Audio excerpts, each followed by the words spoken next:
Seja muito bem-vindo, eu sou Luciano S. e esse é o canal Casos Sobrenaturais Reais. Não deixe de fazer a sua inscrição e ativar o sininho para não perder os próximos vídeos e escreva nos comentários de que cidade você está nos assistindo. Desde já, o nosso muito obrigado.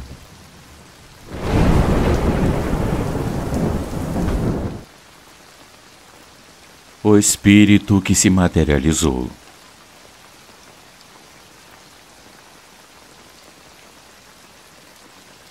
Olá, Luciano, meu nome é Fernanda e eu sou do Rio de Janeiro. Vou contar uma experiência que eu não desejo passar nunca mais. Eu e meu esposo somos umbandistas, porém estamos sem terreiro. Uma bela noite, um amigo pediu que meu esposo colocasse a entidade dele em terra, o Senhor Tranca-Rua das Almas, pois ele precisava muito de ajuda. Como sempre fizemos caridade, fomos lá e demos início à chegada da entidade. Assim que ele chegou, ele pediu para ir para o sereno, ou seja, para o portão da frente da casa. Lá ele bebeu, fumou e falou o que era para ser dito. Luciano, então estávamos eu, meu esposo e esse amigo parados lá no portão da casa, quando olhamos para o lado e vimos que estava vindo em nossa direção uma moça usando um vestido azul marinho, loira, com os olhos azuis, usando um óculos de grau e segurando algumas moedas na mão, pedindo se poderíamos ajudá-la com qualquer quantia.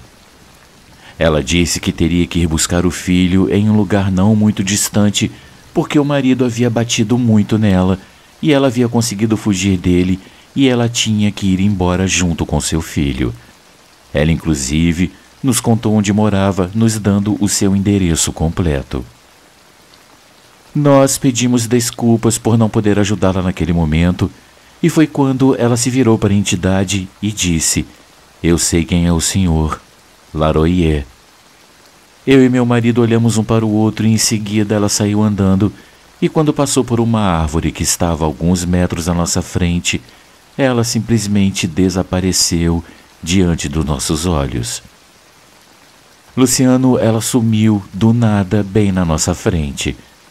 Então o senhor Tranca-Ruas gargalhou e nos disse: "Vocês sabem com quem acabaram de falar?"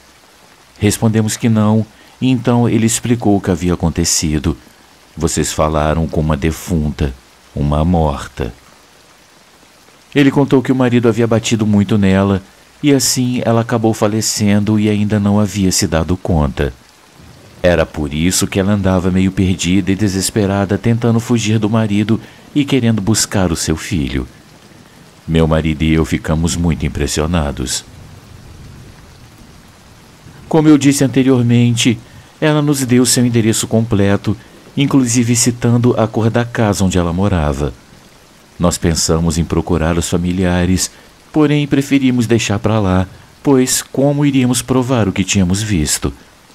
Depois desse acontecimento, de ver e falar com uma pessoa falecida, nunca mais tivemos qualquer tipo de experiência parecida.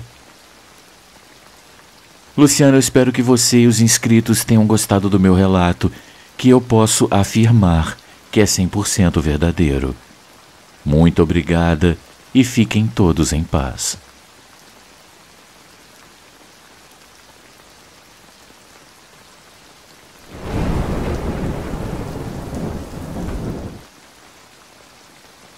Assombrações de família.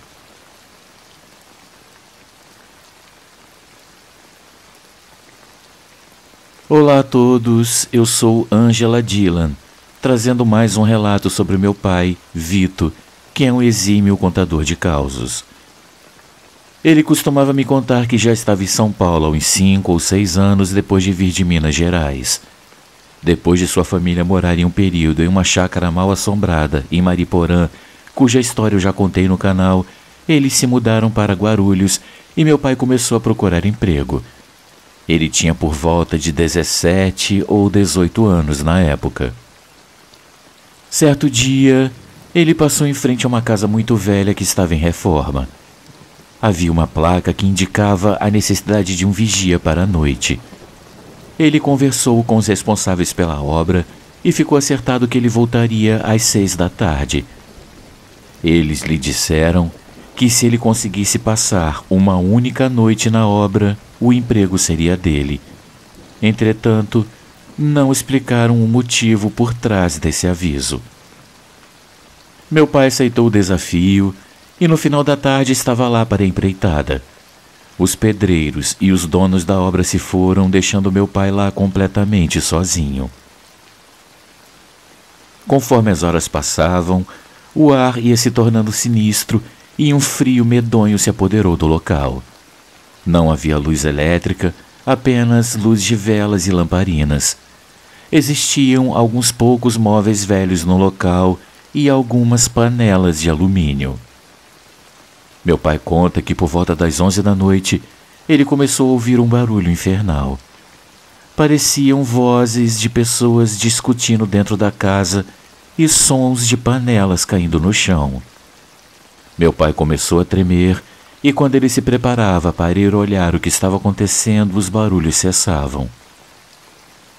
As velas e as lamparinas se apagavam sozinhas sem nem mesmo estar ventando diversas vezes seguidas. Era surreal. Ele disse que eu via coisas sendo arremessadas nas paredes. Por várias vezes, meu pai saiu correndo da casa e sempre que ele saía, os barulhos cessavam e bastava ele voltar para que tudo recomeçasse. Eram sons tenebrosos, grunhidos e gemidos horripilantes. Ele chegou a ver vários vultos escuros nas paredes e ouviu vários gritos agudos e sinistros. Foi então que ele não aguentou mais ficar no ambiente e passou o resto da noite do outro lado da rua, na calçada, até o dia clarear. Quando os trabalhadores da obra chegaram, meu pai contou tudo o que havia acontecido. Ninguém se surpreendeu e ainda disseram que meu pai já era o 4º ou 5º vigia que passava por ali. No final das contas, meu pai acabou desistindo do emprego, porém não sem antes questionar aquelas pessoas o que havia ocorrido na casa anteriormente. Eles disseram que os membros de uma família que morava naquela casa, anos antes, literalmente mataram-se uns aos outros por desavenças de heranças, e não sobrou ninguém da família. Desde então, assombrações tomaram conta do local e os eventos sobrenaturais eram mais frequentes à noite. O sobrenatural transcende o tempo e existe com toda certeza. Eu espero que tenham gostado, pois meu pai sempre me contava esse relato. Obrigada a todos, 1000 beijos e que Deus os abençoe.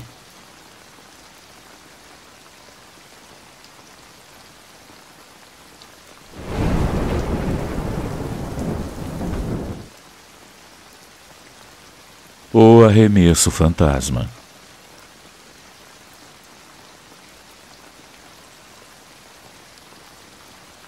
Paz e luz a todos do canal.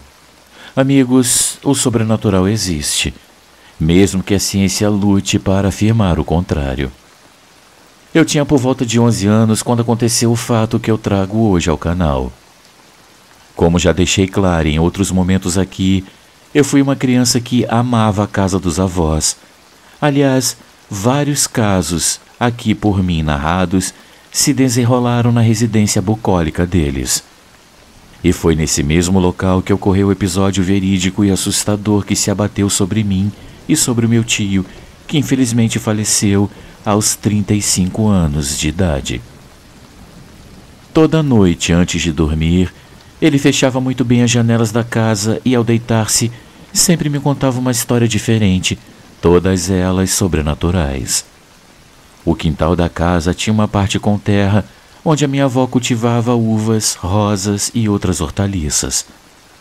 Ele me disse que em uma noite em que eu estava na casa dos meus pais, ele se encontrava dormindo e ouviu barulhos estranhos na vidraça da janela. Ele ficou muito impressionado, pois o som era bem alto e meus avós que ficavam no quarto ao lado nada ouviram. Ele resolveu levantar mesmo a contragosto e observou que alguém estava tirando terra na direção da janela da sala, onde ele estava dormindo naquela ocasião. Quando ele me contou isso, eu ouvi com atenção, porém fiquei um pouco incrédula. No entanto, quando eu fui passar um final de semana lá, meu tio me apresentou um desafio. Se caso houvesse outro fenômeno como aquele, ele iria me chamar para ver. Eu fiquei lá de sexta para sábado e nada de anormal aconteceu, mas na madrugada, de sábado para o domingo, eu escutei alguns ruídos muito altos, e então eu despertei e vi jatos de terra sendo arremessados contra os vidros da janela. Então meu tio perguntou se eu havia visto e se eu agora acreditava nele. Eu então respondi congelada dos pés à cabeça que eu havia visto sim e que eu ainda continuava vendo. Esse estranho fenômeno durou aproximadamente 10 minutos e depois, ao final, meu tio disse que ouviu um longo assovio. Já isso eu não ouvi.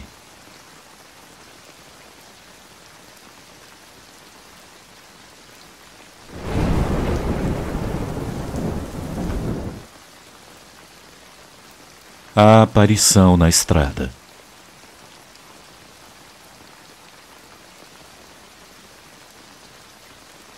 Olá, Luciano e ouvintes do canal. Boa noite a todos. Meu nome é Carlos e eu sou de uma cidade no interior do estado de São Paulo. Eu venho mais uma vez compartilhar uma experiência sobrenatural que eu tive no ano de 1987. Ao ver um vídeo publicado no canal recentemente sobre eventos ocorridos em rodovias, eu me lembrei do que aconteceu comigo. Naquele ano eu dava aula na cidade de Siqueira Campos, no estado do Paraná, e pegava sempre um ônibus que vinha de Curitiba às 3 da manhã. Geralmente nesse horário, quem estava dirigindo era um tio meu que já faleceu há alguns anos. Meu tio era muito brincalhão e sempre conversávamos, ríamos e contávamos piadas durante essas viagens. Em uma dessas madrugadas, indo para casa, estávamos na rodovia bem distraídos conversando, quando de repente apareceu uma pessoa em frente ao ônibus. Meu tio não estava em alta velocidade, pois ele sempre foi um motorista muito atencioso e prudente. Não deu tempo para parar e sentimos como se tivéssemos atropelado aquela pessoa. Rapidamente meu tio encostou o ônibus, abriu a porta para verificar se os demais passageiros haviam acordado com o tranco, mas estavam todos dormindo. Eu e meu tio descemos do ônibus e fomos para a rodovia, começando a procurar pela possível pessoa que tinha sido atropelada. Para nossa surpresa, olhamos ao redor da rodovia e na mata próxima, mas não encontramos ninguém, nenhum sinal na rodovia ou no ônibus.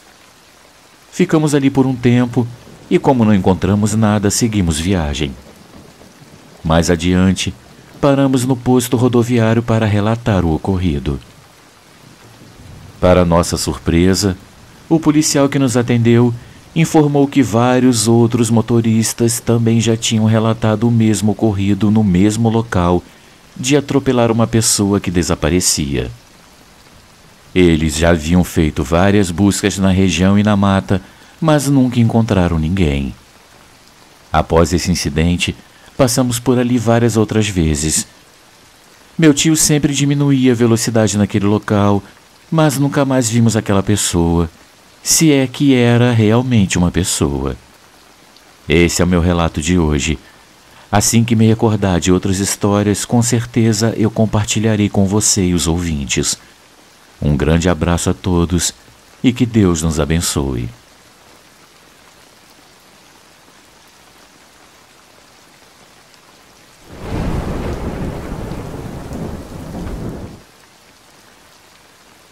O guarda-roupas misterioso.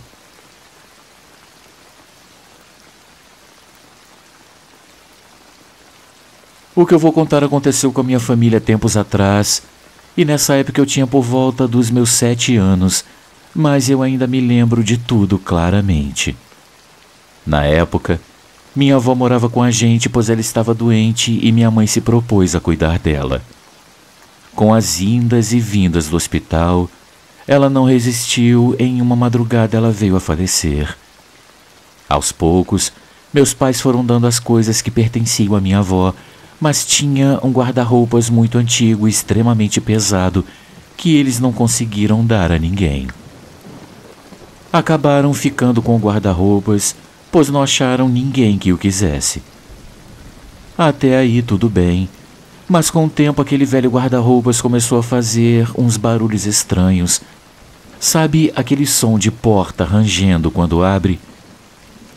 Todos os dias, depois que apagávamos as luzes para dormir, os barulhos começavam. As portas rangiam como se alguém as estivesse abrindo e um barulho vinha de dentro, aquele que faz quando estamos procurando alguma coisa dentro do guarda-roupa. A partir daí, as portas amanheciam sempre abertas. O guarda-roupas, apesar de ser velho e antigo, estava bem conservado e não tinha nenhum defeito nos trincos das portas. Um certo dia, minha mãe sonhou que a minha avó estava mexendo no guarda-roupas, então meus pais resolveram desmontá-lo e dar as madeiras para um homem que fazia restauração em móveis antigos. O mais curioso é que o homem a quem meu pai deu o guarda-roupas desmontado morreu dentro de algumas semanas com a mesma doença que a minha avó tinha. Isso teria sido uma simples coincidência? Só Deus sabe.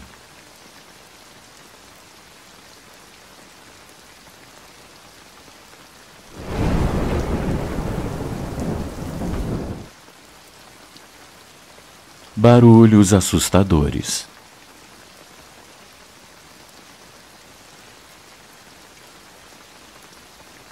Luciane inscritos, muito boa noite. Eu me chamo Wellington e sou de Miguel Pereira, no interior do estado do Rio de Janeiro. Eu tenho 35 anos, sou funcionário público concursado da prefeitura e tenho 4 filhos. Isso que eu vou contar aconteceu comigo há muitos anos atrás, quando eu ainda era um pré-adolescente. Meu padrasto trabalhava à noite e só chegava em casa por volta das 2 da manhã, sendo que normalmente nós o esperávamos porque meus irmãos e eu ficávamos assistindo televisão até tarde. Era a época do programa Jô Soares 11h30 e nós não perdíamos por nada. Tinha noites que o programa começava no horário, mas tinha noites que ele começava por volta da 1 da manhã, e essa noite foi uma delas. Naquela noite, quando meu padrasto chegou, ele tomou um banho e logo foi se deitar. Eu e meus irmãos ficamos assistindo TV por mais um tempo e logo fomos dormir também. Logo quando eu caí no sono, eu escutei meu irmão me chamando com muito medo e assustado e me disse que estava ouvindo uns barulhos estranhos. Naquele momento eu disse a meu irmão que poderia ser os gatos da vizinhança, mas ele continuou insistindo para que eu prestasse atenção nos sons. Quando eu resolvi ouvir com mais calma, eu percebi que os barulhos estranhos eram como se alguém estivesse correndo e arrastando uma barra de ferro na parede e falando algumas palavras estranhas, com uma voz igualmente estranha, muito grossa, mas que afinava de vez em quando. Depois de alguns minutos, meu padrasto acendeu as luzes porque ele e minha mãe tinham acordado com aquele barulho também e se levantaram e foram ver o que era. Após isso acontecer, seja lá o que era aquilo, saiu correndo e até hoje nós não sabemos exatamente do que se tratava. No outro dia, minha mãe viu várias pegadas espalhadas pelo nosso quintal. Eram pegadas bem pequenas e estranhas, e elas iam em direção a uma mata próxima aqui de casa. Os moradores mais antigos desse bairro dizem que antes de construírem as casas nesse local, muitos rituais de magia negra eram realizados por aqui por perto, sendo que no bairro vizinho ainda existem alguns lugares. Aqui à noite, muitas vezes os cachorros ficam uivando, e uma vez em que eu estava sozinho em casa, eu escutei no meio da madrugada alguém rindo e correndo. O barulho estava longe e logo foi se aproximando, e era como se um cachorro estivesse perseguindo alguém. O mais estranho era que essa pessoa parecia estar gargalhando, mas não era uma gargalhada normal. Eu só me lembro de ficar deitado na minha cama, fechar os olhos e orar muito pedindo a Deus para aquilo ir embora. Luciane e amigos, esse é o meu relato. Fica a critério de vocês acreditar ou não. Depois de um tempo, esses eventos cessaram e nem eu e nem minha família nunca mais vivenciamos nada parecido. Um grande abraço a todos e até uma próxima oportunidade.